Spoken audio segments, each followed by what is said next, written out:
Bonjour bien-aimés. Ensemble, on va célébrer notre Dieu. Et on va chanter la grâce de notre Seigneur. Si vous m'a vivre, vieux frère, c'est grâce mon Dieu qui sous moi. C'est pas rien de fait pour ça. C'est garder moi pour ça. Alléluia. Qui connaît la grâce de Dieu? Qui a vécu la grâce du Seigneur? Oh oh, ça c'est le Mamoud. Qui a vécu la grâce de Dieu? Le salut en Jésus-Christ. Bien-aimés, vous qui avez vécu la grâce de Dieu, on va célébrer notre Dieu.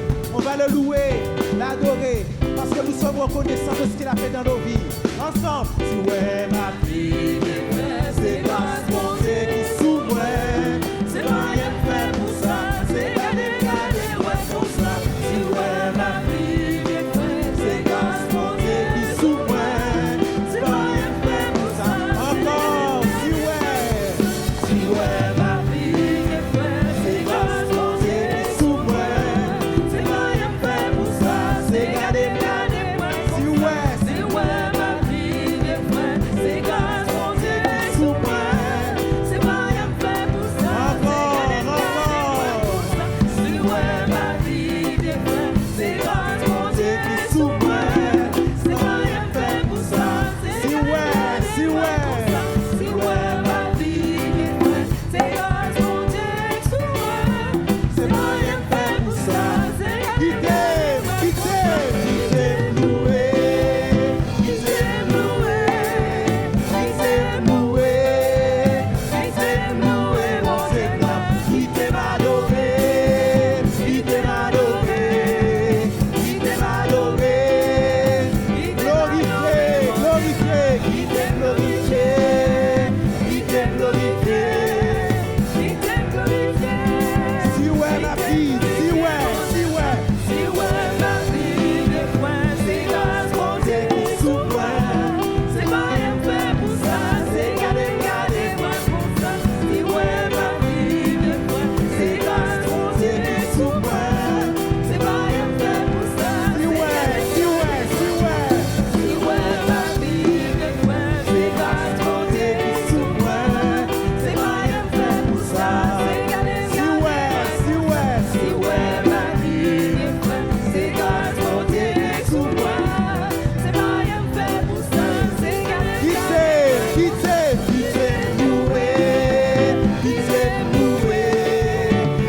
louer, qui t'aime adorer, qui t'aime adorer, glorifier, qui t'aime glorifier, exalter, qui t'aime exalter,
Alléluia.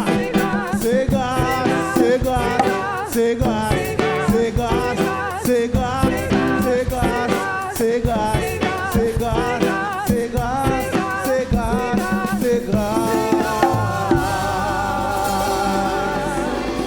Merci Seigneur.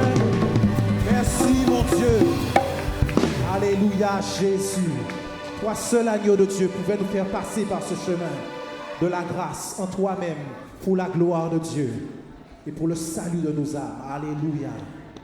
Je veux me réjouir dans le Dieu de mon salut. Alléluia. En Jésus mon roi.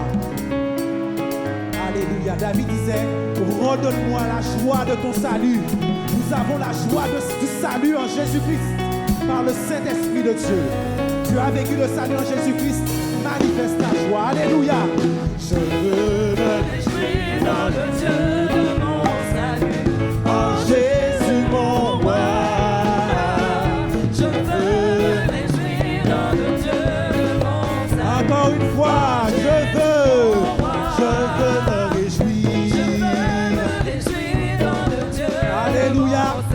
Gloire à Dieu. Réjouissons-nous dans le Seigneur. L'apôtre de Dieu nous dit, l'apôtre Paul nous dit de nous réjouir dans le Seigneur. Je veux me réjouir. Réjouissez-vous dans le Seigneur. Je le répète, réjouissez-vous. Je veux me réjouir dans le Dieu de mon salut. Il rend mes pieds, il rend mes pieds. Il rend mes pieds semblables à ceux des bicheux. Il me fait marcher. Il me fait marcher sur les lieux élevés. Je veux me réjouir, je veux me réjouir. Je veux me réjouir dans le Dieu de mon salut. En Jésus mon roi. Je veux me réjouir dans le Dieu de mon salut. Il rend mes pieds. Il rend mes pieds semblables à ceux des bichons. Alléluia Jésus. C'est toi qui accomplis ces choses dans nos vies. Il me fait marcher sur les lieux élevés. Je veux me réjouir. Dans le Dieu. Oh, Jésus mon roi. Je veux me réjouir dans le Gloire à toi Seigneur. Gloire à ton nom Dieu. Il rend mes pieds, il rend mes pieds. Il rend mes pieds semblables à ceux des bicheux. Il me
ensemble, louons l'Éternel, il est vivant.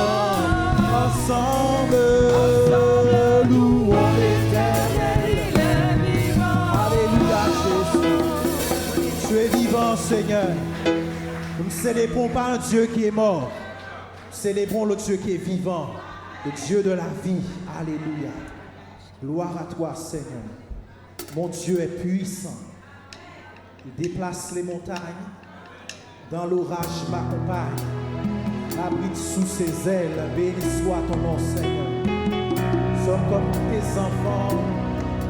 Nous poussons devant toi, oh Dieu. Alléluia. Tu prends soin de nous, Jésus. Mon Dieu est puissant. Il déplace les montagnes.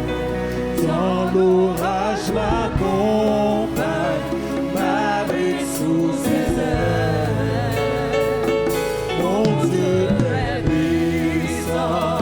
Il guérit ma tristesse. Me renvoie dans la faiblesse. À jamais. Encore une fois, mon Dieu. Mon Dieu est puissant. Il déplace. Il déplace les montagnes. Dans l'orage, m'accompagne.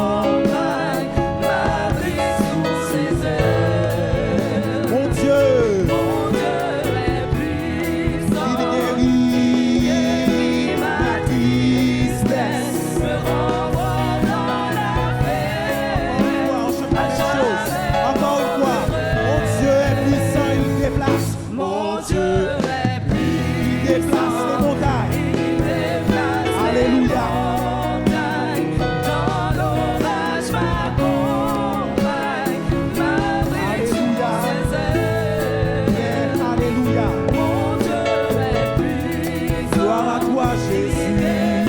Ma tristesse. Le renfort dans la faiblesse. À jamais.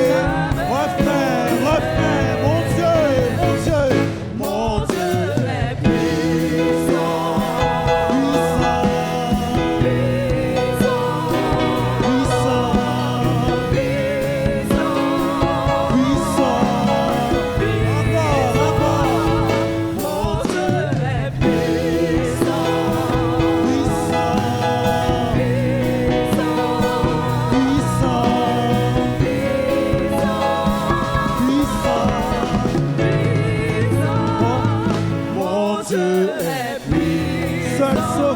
Seul sauveur de ceux, auteur de mon salut, le Dieu qui guérit. Tu es capable, Seigneur. Mon Dieu, oui, je suis pardonné. Par sa grâce, je suis sauvé. Encore une fois, mon Dieu est puissant. Mon Dieu est seul sauveur, auteur de mon salut, alléluia, le Dieu qui guérit, mon Dieu oui, je suis pardonné, par sa grâce, je suis sauvé. Refrain, mon Dieu est puissant.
fatigué, il guérit.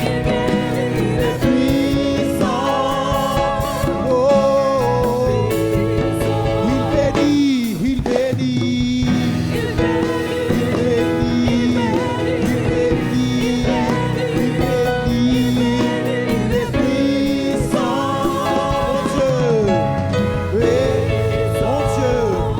Mon Dieu est puissant. Puissant, puissant. Avec foi chantons. Mon Dieu est puissant. Seigneur Jésus, ta parole est la vérité, Jésus. Tu nous sanctifies par la vérité c'est ta parole. Et ta parole déclare que tu es puissant, mon Dieu est puissant. À toi rien n'est impossible, Seigneur. Oh, puissant, puissant. Mon Dieu est puissant. Puissant, puissant, puissant. Alléluia, Seigneur. Mon Dieu est puissant, béni soit ton nom, Jésus. Alléluia, Seigneur. Glorifié sois-tu, mon Dieu. Alléluia, Jésus.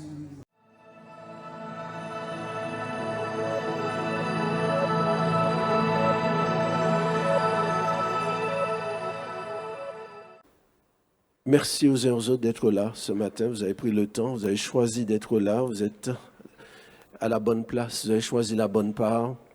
Car c'est auprès du Seigneur qu'est la source de la vie. C'est par sa grâce que nous sommes vivants et que nous pouvons l'adorer et le bénir jour après jour jusqu'à son glorieux retour. Nous voulons considérer la parole et nous sommes dans le livre de Matthieu, chapitre 8, à partir du verset 23. Il est dit ceci, il monta dans la barque et ses disciples le suivirent. Et voici s'éleva sur la mer une si grande tempête que la barque était couverte par les flots. Et lui, il dormait. Amen. Suivre Jésus, le Seigneur et le Maître. Et nous appuyer sur ce récit avec le Seigneur. Il est celui que nous adorons, celui qui a donné sens à notre existence et nous voulons le suivre jour après jour et ainsi faire sa joie.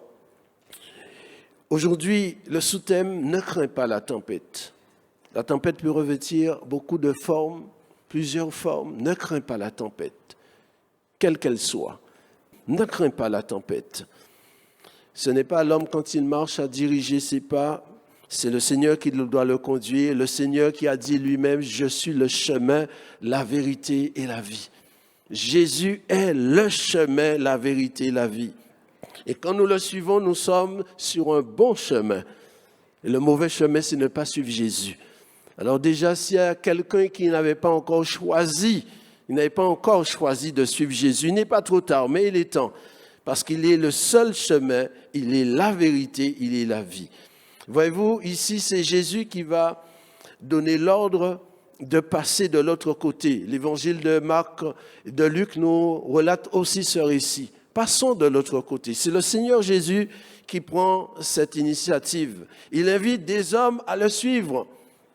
Et nous aurons toujours à gagner à suivre Jésus, à avoir les yeux sur lui et sur lui seul. Alléluia. Même s'il y a des turbulences, même s'il y a des difficultés. Juste avant ce récit, il s'est passé bien des choses. Dans ce chapitre 8, au verset 2, au verset 3, il est parlé d'un lépreux qui s'est approché de Jésus. « Seigneur, si tu le veux, tu peux me rendre pur. » Cet homme, personne ne voulait l'approcher, personne ne voulait faire cas de lui. Et voilà que le Seigneur Jésus va étendre sa main, va s'approcher de lui et va le guérir. Et cet homme sera purifié. Alléluia. Avec Jésus, les malades sont guéris, les lépreux sont guéris. Après ce lépreux, il y aura au verset 13 le serviteur d'un centenier qui est malade. Et on fait appel au Seigneur en lui disant « Seigneur, mon serviteur est malade. Et le Seigneur Jésus, Dieu, avec sa parole, va dire à ce centenier, verset 13, « Va qu'il te soit fait selon ta foi. » Et à l'heure même, le serviteur fut guéri. Et tout le monde est content dans la famille. Alléluia. Mais ce n'est pas fini. Au verset 15, c'est la belle-mère de Pierre qui est malade, couchée et ayant la fièvre. Et le Seigneur va s'approcher. Respectueux qu'il est du sexe opposé, il va toucher sa main, il va menacer la fièvre, et la fièvre va quitter le corps de cette femme. Et elle est si bien guérie, la Bible dit, elle se leva et le servit pour montrer qu'elle est réellement rétablie. Jésus fait les choses bien, les choses parfaitement. Alléluia. Avec lui, il n'y a pas à revenir deux fois. Ce n'est pas fini, parce que le Seigneur, il ne cesse d'agir. Après la belle-mère de Pierre, verset 16, il est dit, le soir, on amena auprès de Jésus plusieurs démoniaques. Les démons sont réels, les démons n'ont pas disparu. Et ils existent encore aujourd'hui. On amena à Jésus plusieurs démoniaques. C'est vrai que les démons existent, mais nous savons que le Seigneur aussi, il est présent, il est vivant, il est tout-puissant. Et c'est là notre assurance face à toute puissance oppressive. Plusieurs démoniaques à Jésus, le soir, il fait nuit, qu'importe. Les gens ont besoin de délivrance. Et aujourd'hui, plus que jamais, il y a ce besoin de délivrance. Et qui peut délivrer encore Jésus? Il va envoyer ses hommes libres et Satan est encore défait. Que le nom du Seigneur soit béni. Il a délivré des démoniaques, mais aussi la Bible ajoute, toujours au verset 16, il guérit tous les malades qui sont venus à lui, quelle que soit la maladie. Il guérissait, confirmant ainsi une parole d'Ésaïe 53, verset 4. Il a pris nos infirmités, il s'est chargé de nos maladies en donnant sa vie sur la croix du Calvaire. Amen. C'est dans cette atmosphère de victoire. Partout où il passe, partout où il se tourne, le Seigneur est vainqueur. Malade, démon, lèpre, il est vainqueur. On a envie de marcher à sa suite, on a envie de le suivre. Et c'est dans ce moment, dans ce contexte, le Seigneur dit, maintenant passons de l'autre côté. Ah, mais Seigneur, on est content d'être sur terre, on est content de vivre ces choses. Passons de l'autre côté. C'est lui qui prend cette initiative. Première chose, et nous venons à ce que nous avons lu au verset 23, il est important de se laisser entraîner par Jésus. La femme du Cantique des Cantiques, chapitre 1, verset 4, disait à l'époux, « Entraîne-moi après toi, entraîne-moi après toi. Là où tu es, je veux être. Pas un pas sans toi, entraîne-moi après toi. » Choisir de monter. Il monta dans la barque et ses disciples le suivirent. Choisir de monter avec Jésus. Car tous les hommes et les femmes n'ont pas toujours choisi de monter avec Jésus. Avant cela, Jésus avait dit à des personnes, « Suis-moi ». Celui-là dit, « J'ai mon papa enterré ». Celui-là dit, « J'ai des affaires à faire avant ». « Suis-moi ». Il est monté dans la barque.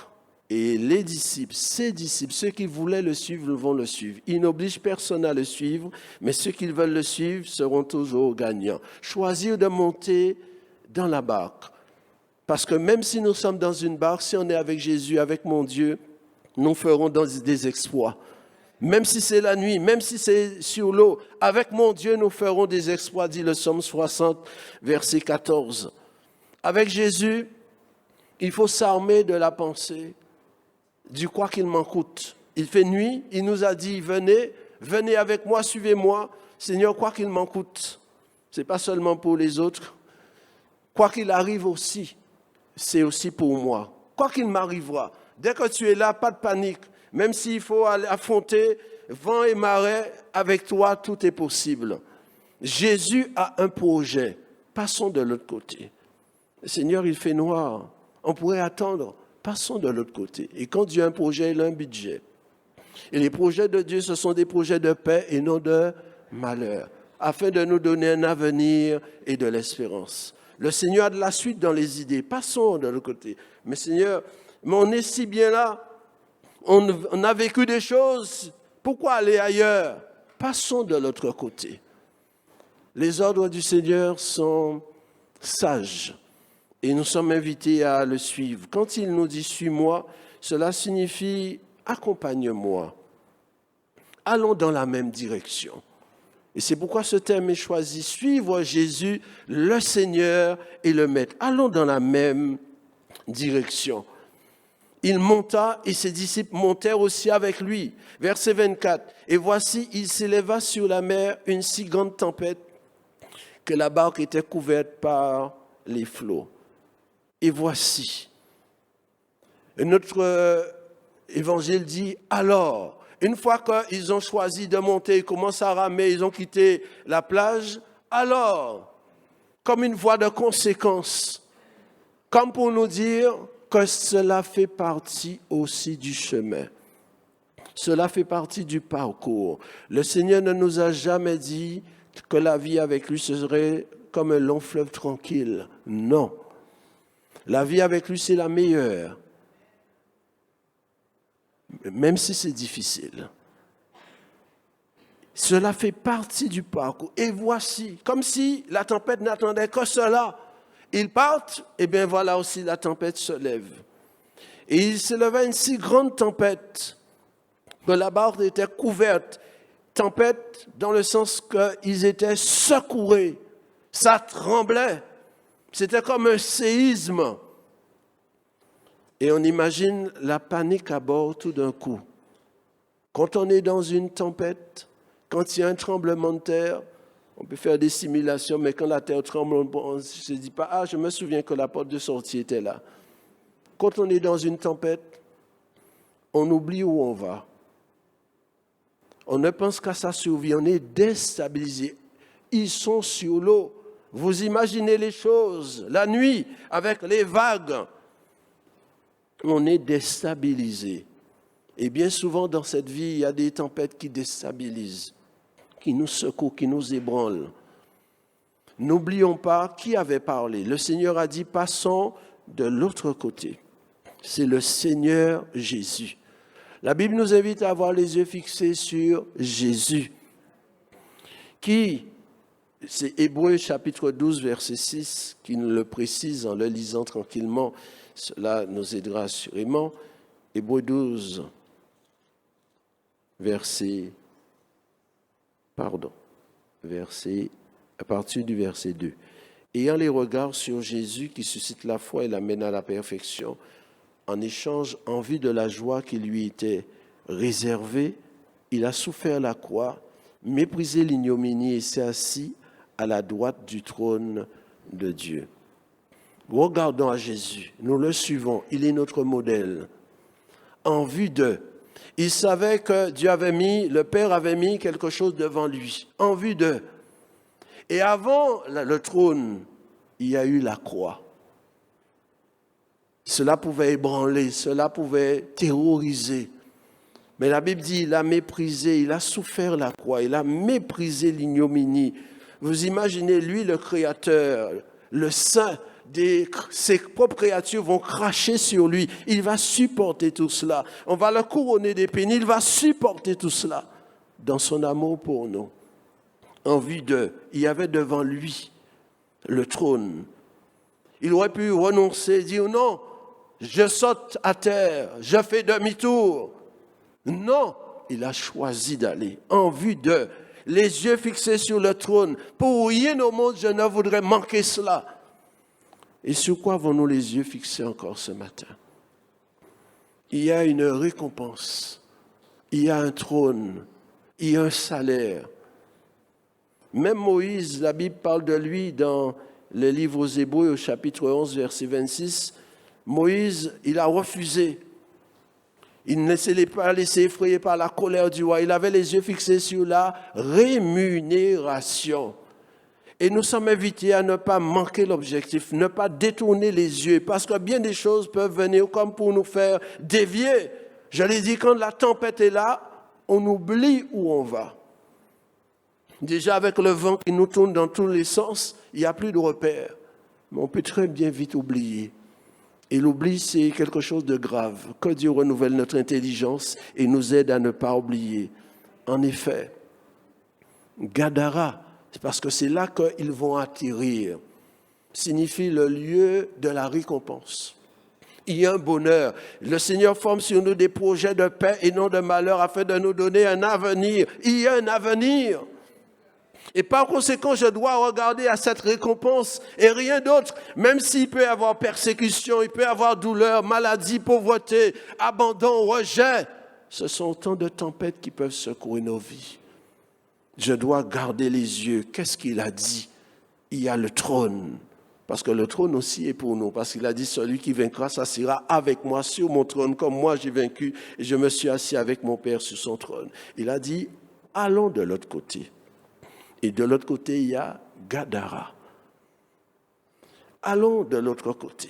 Nous sommes dans ce monde et nous sommes destinés à aller de l'autre côté. C'est là notre destination, rien d'autre. Et de l'autre côté, il y a le Seigneur pour l'éternité. Cela fait partie du parcours. Nous sommes invités à ne pas être surpris de la fournaise, surpris des secousses, surpris des turbulences. Au contraire, cela doit nous servir à faire autre chose. Je reviens à Matthieu 8, verset 24.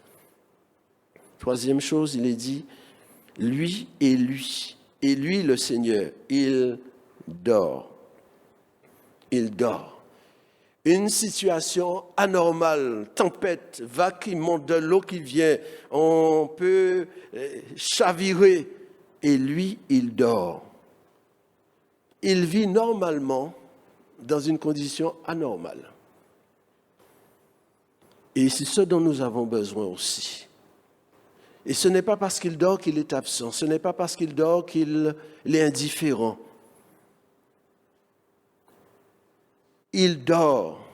Vous savez, moins on dort, plus ça va affecter le reste du corps. Parce que moins vous dormez, cela va vous rendre irritable. Vous ne pouvez pas être efficace. Lui, il dort. Il est le Seigneur de la paix. C'est dans le calme et la confiance que sera toujours notre force. Ésaïe chapitre 30, verset 15. C'est dans le calme et le repos que sera notre salut. Pas dans l'agitation, pas dans le trouble. Dans le calme et le repos. Parce que nous voulons demeurer sous l'abri du Très-Haut. Lui, il dort. Nous avons besoin de se dire, Seigneur, j'ai besoin de demeurer dans ton repos, dans ta paix. Je vous donne ma paix. Ce n'est pas une paix que nous fabriquons, je vous donne ma paix. Je veux recevoir ta paix pour que même s'il y a la tempête, je puisse vivre normalement, même si les situations sont anormales. Lui, il dort. Comment penser à cela? Au verset 25 de ce chapitre 8, il est dit, les disciples s'étant approchés le réveillèrent et dirent, « Seigneur, sauve, nous périssons. » Nous périssons. Périr signifie ruiner, finir, être exterminé. C'est un langage de défaite. Nous périssons, des disciples qui le disent. Pourtant, qui a créé les vents? Qui a créé les tempêtes? Qui peut maîtriser les vents? Qui peut maîtriser les tempêtes? Les vents impétueux obéissent aux ordres du Seigneur. Le psaume 148, verset 8 le dit. Vent impétueux qui exécutait ses ordres. Un vent impétueux s'est levé contre l'Église, contre les disciples. Mais c'est lui qui peut agir et s'en servir. Le jour de la Pentecôte, il y avait un vent comme un vent impétueux.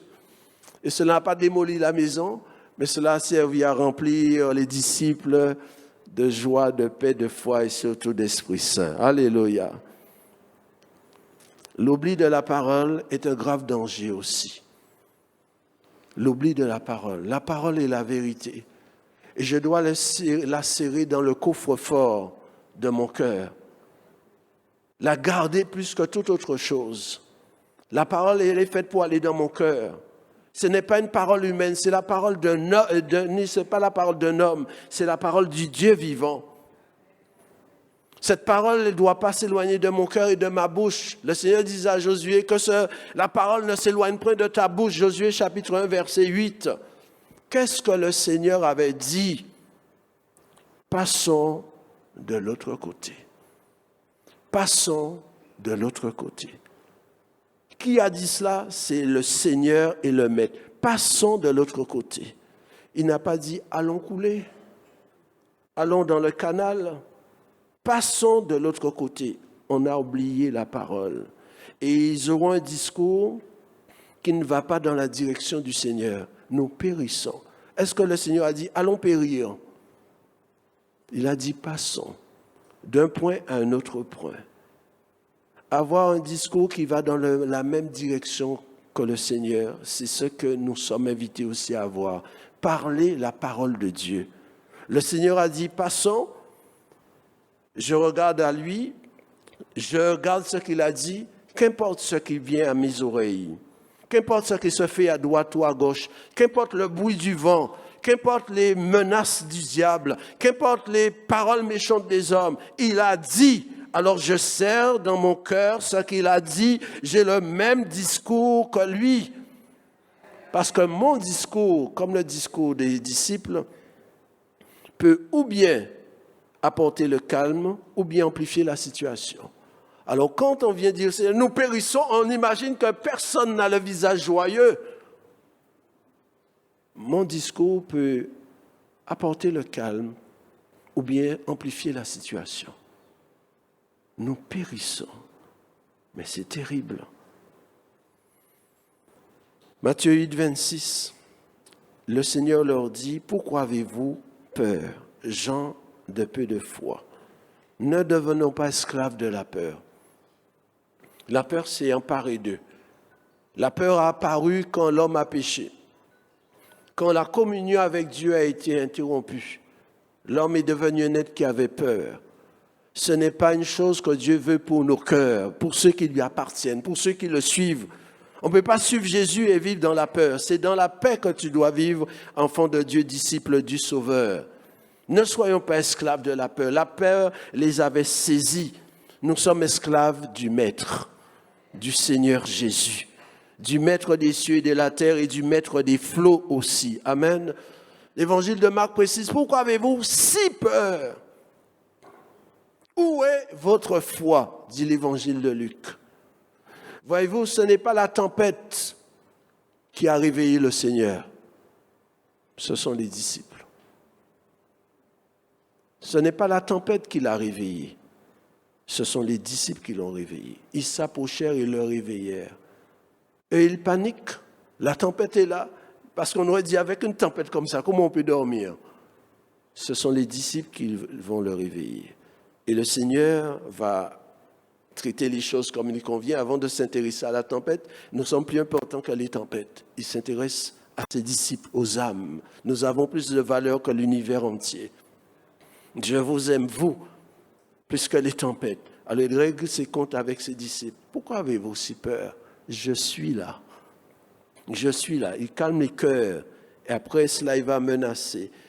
Alors il se leva, menaça les vents et la mer, et il y eut un grand calme. Amen. Il menaça les vents et la mer. Je dirais même, le Seigneur, il est pas allé trop fort. Pourquoi je dis ça? Isaïe 50, verset 2, dit, par sa menace, Dieu dessèche la mer. Et la mer n'a pas été desséchée. Alors j'ai dit, sa parole a été temporisée, puisque la mer est restée. Par sa menace, il dessèche la mer. Isaïe 50, verset 2. Béni soit le nom du Seigneur. Amen. Et le calme va revenir. Il y avait une grande tempête. Évidemment, il y aura un grand calme. Au grand mot, il faut un grand remède. Et le grand remède est apporté par un grand médecin, le Seigneur Jésus, le Maître lui-même. Amen. C'est pourquoi ses disciples, au verset 27 de Matthieu 8, diront, ces hommes furent saisis d'étonnement, ces disciples. Quel est celui-ci? Ou qui est celui-ci, disait-il, à qui obéissent même les vents et la mer? Qui est celui-ci? J'ai besoin d'un renouvellement de la connaissance de Dieu, le Père, le Fils et le Saint-Esprit. Un renouvellement dans la connaissance. Qui est celui-ci? Cela faisait quelque temps qu'ils étaient ensemble.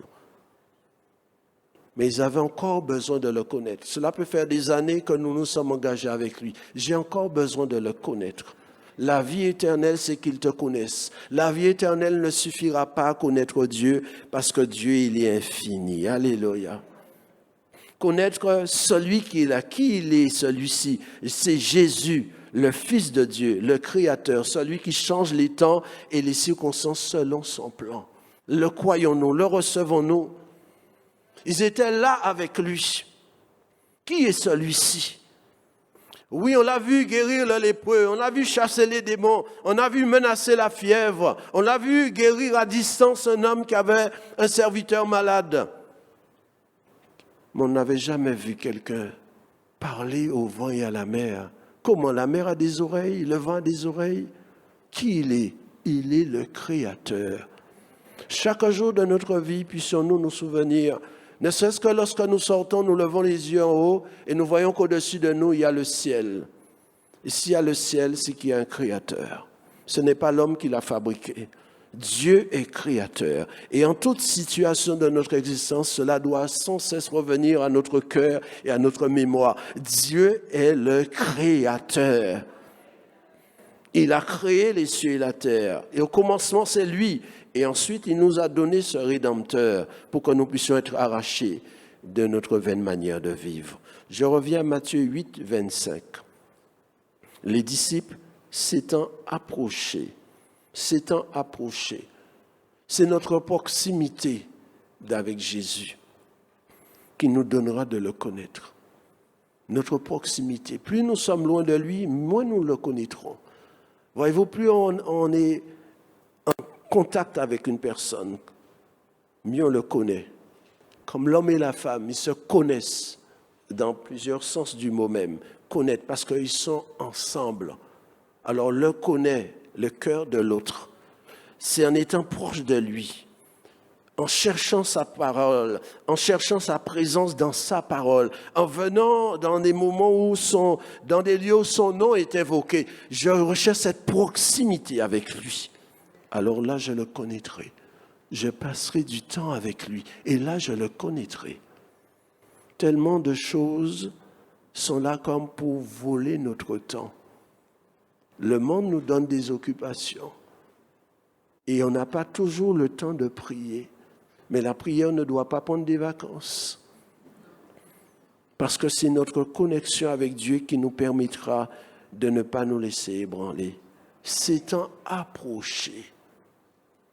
Approchez-vous de Dieu et nous le connaîtrons de mieux en mieux. Et non seulement nous le connaîtrons, mais nous le ferons mieux connaître à d'autres. Acte 4, verset 13, il est dit, concernant Pierre et Jean qui avaient guéri un boiteux, ils ont reconnu ces hommes comme ayant été avec Jésus. C'est parce que nous sommes avec lui que l'on pourra nous reconnaître.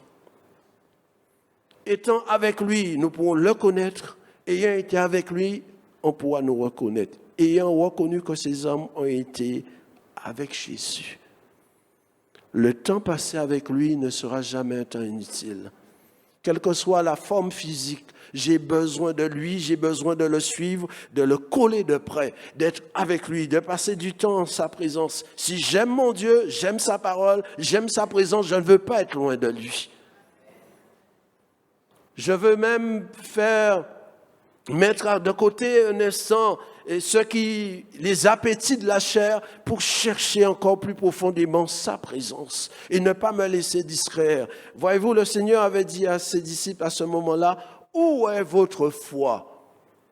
Ça veut dire que la foi n'était plus. La foi avait été volée. Et qui est le voleur? L'ennemi de nos âmes. Son désir, c'est de voler la parole que le Seigneur met dans nos cœurs. Quand la parole est semée, il est le premier à venir.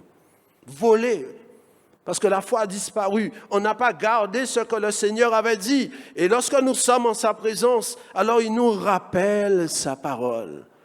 Il nous fait remémoriser sa parole. J'ai besoin de cela. Où est votre foi? La foi vient de ce que l'on entend, et ce que l'on entend vient de la parole de Christ.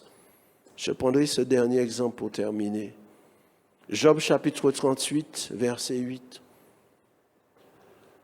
Dieu a répondu à Job au milieu de la tempête.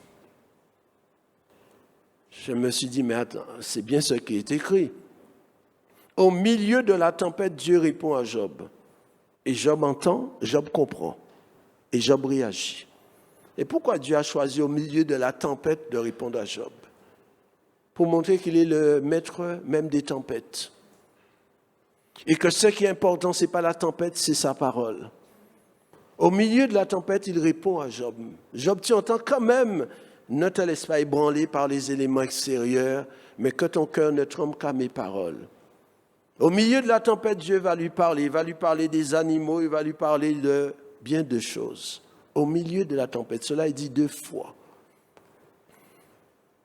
Ne crains pas la tempête, reste tranquille.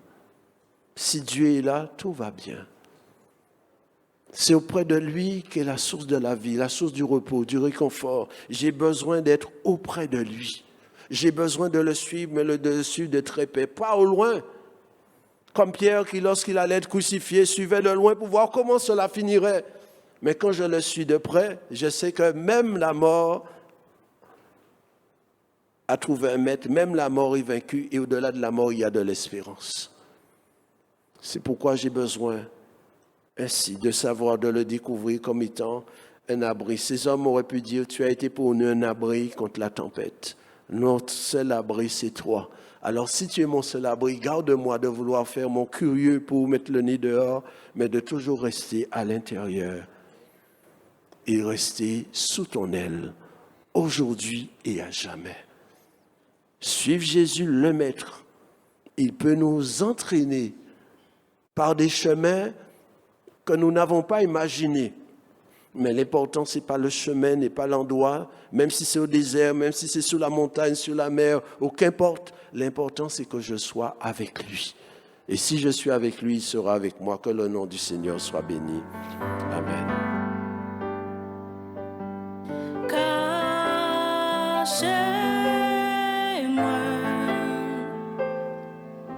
en bas.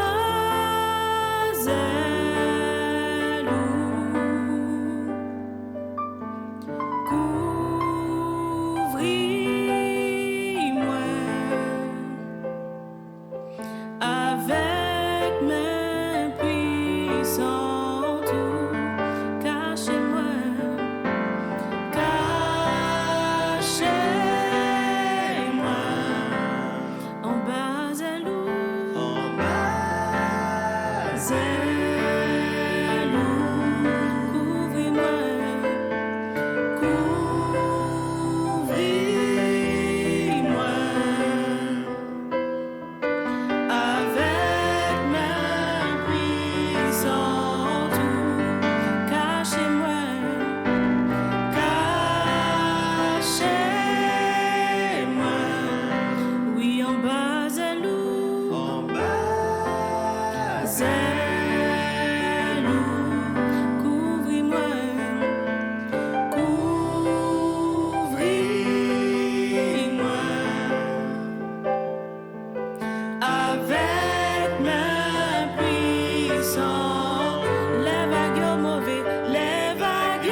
connais